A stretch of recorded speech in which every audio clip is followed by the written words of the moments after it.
Você já ouviu falar sobre o maior memorial descentralizado do mundo? Ele começou aqui na Alemanha, se espalhou pela Europa inteira e já chegou até na América do Sul. E ele foi feito para homenagear as vítimas da perseguição nazista. É natural que quando tu visita Berlim, tu se encante pelos monumentos, pelos grandes prédios, mas hoje nós vamos olhar com atenção por algo que tu pode simplesmente passar por cima ou até tropeçar.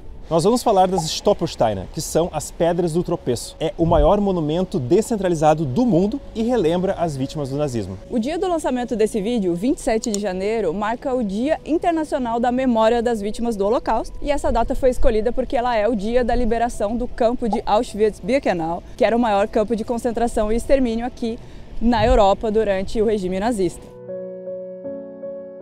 A maioria das Pedras do Tropeço homenageia judeus vítimas do Holocausto, mas muitas outras relembram vítimas também de Sinti e Roma, homossexuais, pessoas com deficiências físicas e mentais, testemunhas de Jeová, pessoas negras, além de membros de resistências antinazistas, desertores militares, pessoas que tenham ajudado os judeus a escapar, membros do Partido Comunista e opositores políticos em geral, pois naquela época absolutamente qualquer atitude considerada como uma infração podia levar à pena capital.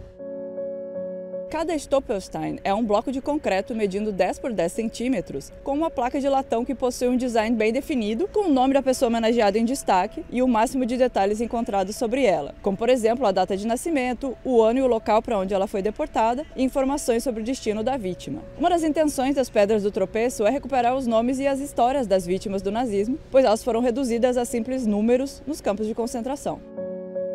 É comum ouvir falar sobre quantos milhões foram assassinados pelos nazistas. Todos sabemos, por exemplo, que 6 milhões de judeus foram exterminados no Holocausto. Mas esse é apenas um número, transformando essas pessoas em meras estatísticas e desumanizando o sofrimento individual de cada vítima. É preciso ter em mente que cada uma dessas milhões de vidas tinha a sua própria história. Uma pessoa só é esquecida quando o nome dela é esquecido. É isso que afirma o Talmud, uma das principais escrituras do judaísmo, e é isso que as Stolpersteine são. Cada pedra é um nome, uma pessoa, uma história e uma vida para a gente relembrar para sempre. Normalmente elas são colocadas na frente do último local de moradia da vítima, mas também existem pedras do tropeço na frente de outros tipos de edifício. Aqui em Berlim nós temos a Universidade Humboldt e também o antigo prédio do Ministério das Relações Exteriores, por exemplo. A diferença é que a primeira linha vai dizer Hier wohnte, aqui morava, ou Hier lernte, aqui estudava, ou Hier arbeitete, aqui trabalhava.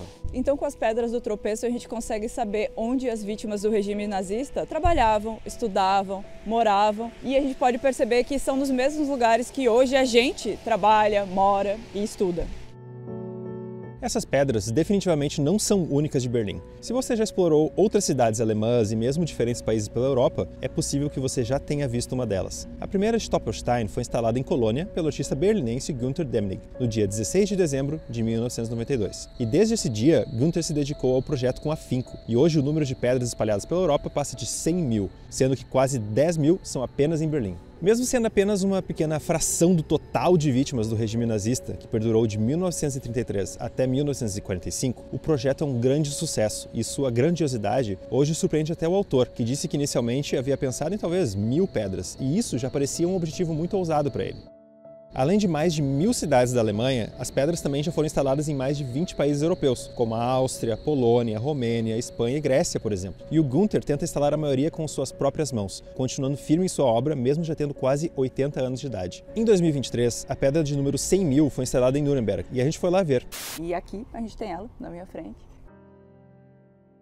Além disso, já vimos pedras na Itália e na Holanda também, inclusive as dedicadas a Anne Frank e a família dela. Mas o artista, o Günter Demnig, ele não faz absolutamente tudo nesse projeto sozinho. Muito pelo contrário, essa é uma escultura social, né? O que significa que muitas pessoas trabalham nisso, como voluntários, estudantes, escolares e familiares das vítimas do Holocausto por todo o mundo. E esse projeto ele é mantido por doações, então cada uma dessas pedras custa 120 euros e isso cobre os custos de produção e instalação de cada uma delas. Esse é inclusive um projeto escolar comum no equivalente ao ensino fundamental aqui da Alemanha, onde as crianças, juntamente com os professores, pesquisam por informações de pessoas que ainda não tenham a sua própria pedra instalada.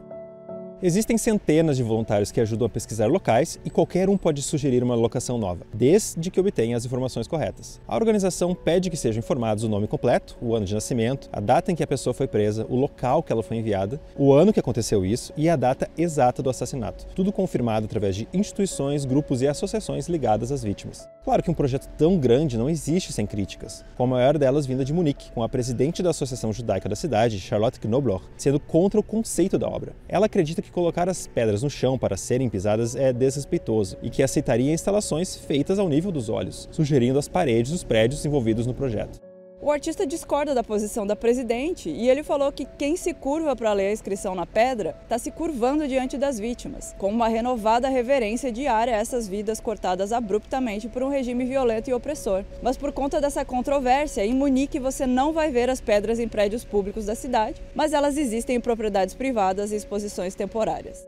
Se você tiver a oportunidade de visitar a Europa, a gente convida que você olhe para baixo e leia as pedras do tropeço, já que elas estão por todo lugar. É isso que a gente pode fazer, né? Reconhecer essas vítimas, lembrar delas sempre e trabalhar para que no futuro a gente seja coletivamente mais empático e que os horrores do passado não se repitam, os genocídios e tudo mais. Mas infelizmente parece que a gente não aprendeu nada. Se você chegou até aqui e aprendeu alguma coisa nova com esse vídeo, gostou do conteúdo, se emocionou com o Memorial às Vítimas, considere se tornar um membro do canal Alemanizando. Custa só R$3 por mês e você ajuda um monte a gente a poder continuar produzindo esses conteúdos aqui no YouTube para vocês. Mas se você não puder, deixa o like, se inscreve no canal e envie esse vídeo para os seus amigos conhecerem também essa obra.